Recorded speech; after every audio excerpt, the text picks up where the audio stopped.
यह बात उन दिनों की है जब मैं 9वीं कक्षा में पढ़ता था। तब मेरी उम्र 14 वर्ष की थी। उस समय मैं अपनी फैमिली के साथ रहता था। मेरी फैमिली में मेरी मम्मी पापा, मेरी छोटी बहन भी थी। मेरे पापा गवर्नमेंट की नौकरी करते थे, इसलिए हमें सरकारी क्वार्टर में रहना पड़ता था। मेरे पापा का प्रमोशन हुआ था, तब हमने वहां पर जाकर एक कॉलोनी में बड़ा सा फ्लैट लिया। उसके बाद हम एक नए फ्लैट में शिफ्ट हो गए। मैं बहुत ही खुश था क्योंकि मैं सोच रहा था कि मैं एक अलग कमरा लूंगा। पता नहीं क्यों जिस दिन से हम उस घर में रहने के लिए गए थे, तब से मुझे एक अजीबोगरीब बेचैनी हो रही थी। उस घर में मुझे देर रात से सोने की आदत थी क्योंकि हमारा टीवी वाला हर रात को एक नई फिल्म दिखाता था। मेरे मम्मी पापा और बहन दूसरे कमरे में जल्दी सो जाते थे।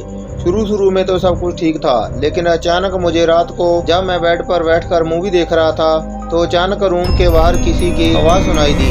मुझे लगा कि मम्मी वहाँ पर पानी पीने के लिए उठी होगी। मैंने ध्यान नहीं दिया, लेकिन मैंने टीवी की आवाज को थोड़ा धीमा कर दिया। 4-5 मिनट बीत जाने के बाद वही आवाज फिर से आने लगी। यह आवाज किसी औरत के चलने की, उसके पायल की आवाज थी। मैंने टीवी की आवाज को बिल्कुल बंद कर दिया, लेकिन बाहर से वही आवाज आ रही थी। छन छन छन छन छन। यह आवाज सुनकर मेरे शरीर कांपने लगा और मेरे रोंगटे खड़े हो गए। आवाज लगातार आ रही थी और 4-5 सेकंड के लिए सुनाई देती, उसके बाद बंद हो जाती थी। बाद में 3-4 मिनट के बाद फिर से छन छन की आवाज आती, जैसे कोई भारी पायल पहनकर चल रही हो। मेरा दिल जोर जोर से धड़कने लगा। ऐसा लग रहा था कि अभी मेरा दिल छाती से बाहर निकलकर मुंह में आ जाएगा। पता नहीं चल रहा था मैं क्या करूं। सोचा कि अपने मम्मी पापा को उठाकर यह सारी बात बता दूं, लेकिन हिम्मत नहीं हो रही थी। फिर भी मैंने हिम्मत कर दरवाजा खोला तो अचानक उसी समय वही आवाज बिल्कुल मेरे सामने से आ रही थी। ऐसा लग रहा था कि कोई और चलकर मेरे पास आ रही हो, लेकिन सिर्फ आवाज ही आ रही थी। सामने से कोई भी दिख नहीं रहा था। आवाज भी बिल्कुल स्पष्ट सुनाई दे रही थी। पापा को जाकर जगा दिया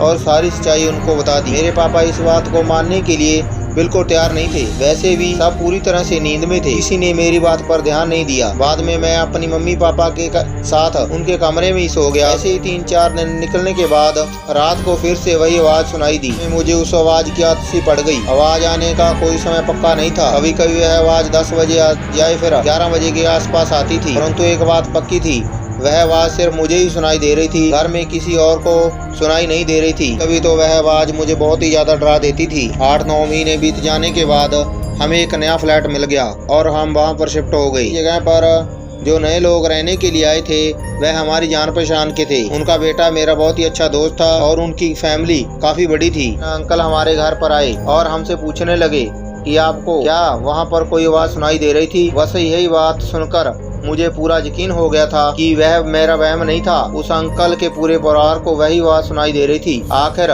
में मेरे मम्मी पापा को भी यकीन हो गया था कि मैं झूठ नहीं बोल रहा था। उसके बाद उन लोगों ने उस घर में पूजा पाठ करवाई और हमने यह बात जानने की कोशिश की उस घर में आखिर यह क्या हो रहा था। तब जाकर हमें पता चला कि उस घर में एक नहीं बल्कि 6 आत्माएं रह रही थी। उस बात को अब 14 वर्ष बीत चुके। अब मैं बड़ा हो गया हूँ। मुझे पता नहीं कि क्या आज भी उस घर में वही आवाज सुनाई दे रही है या नहीं, लेकिन आज भी मैं उस आवाज के बारे में सोचता हूँ तो मेरे मन में एक अजीब सा डर लगने लगता है। भगवान की कृपा से आज सब कुछ ठीक